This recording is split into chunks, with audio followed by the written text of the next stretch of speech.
Nearly 700,000 immigrants are protected by DACA, and many of them are training for high-level professional careers.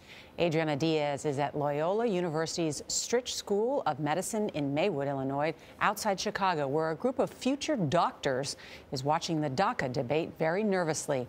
Adriana, good morning.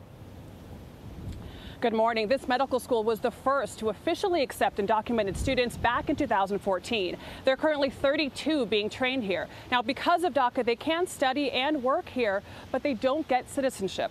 We sat down with 3 students who told us what it's like to be at the top of their academic game with no clear future in sight.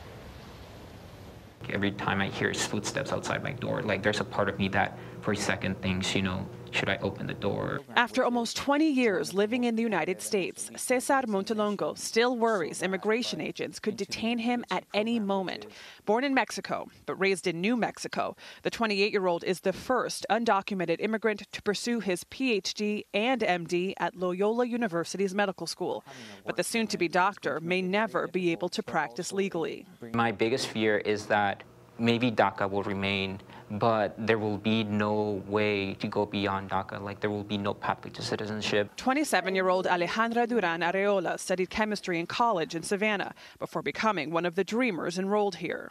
The news remind you, Twitter reminds you that at some level you are not welcomed here. I see the U.S. as my home, my community, my people, my peers. Belsi Garcia Manrique's mother brought her to the U.S. illegally from Guatemala when she was 7, traveling for 2 weeks by foot and car. I feel like I haven't done anything wrong. I've gone to school, I've gotten good grades, I do community service, and yet that gives me no right, in a sense. We have always drawn strength from being a nation of immigrants. President Obama enacted DACA as an executive order in 2012 to protect undocumented immigrants who came here as children.